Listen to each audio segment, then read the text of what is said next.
আপনারা দেখতে পাচ্ছেন আজকে সকালবেলায় এরা কিন্তু মাছ ছেড়েছে এখানে মাছ চাষের জন্য। সেই মাছ কিন্তু এই যে কপোতাক্ষ বেড়িবাঁধ ভেঙে যাওয়ার কারণে কিন্তু দেখুন পানি ঢুকে এই জায়গায় কিন্তু সেই মাছ কিন্তু এখন সম্পূর্ণ নতুন মাছ আজকে সকালে ছাড়ছে যে মাছ, সেই মাছ দেখুন তারা ধরে নিচ্ছে বাধ্য হয়ে, কিছু করার নাই।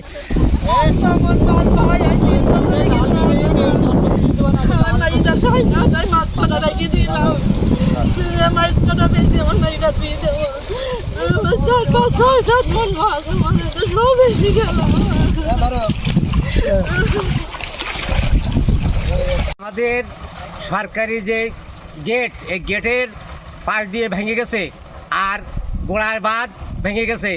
যদি এই ঠেকানো না হয় এই ইউনিয়ন সব ভাসি যাবে। আব্দুল ভাই, এই কোনা দিয়ে পানি ঢুকতেছে, এই কোনা একেবারে কোন ফাঁক দিয়ে কোনা?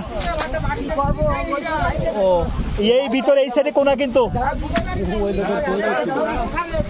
হ্যাঁ দাও ডাল এর ভিতর কোনা দিতে হবে। ডালটা পুঁতে দেন, ঠিক আছে।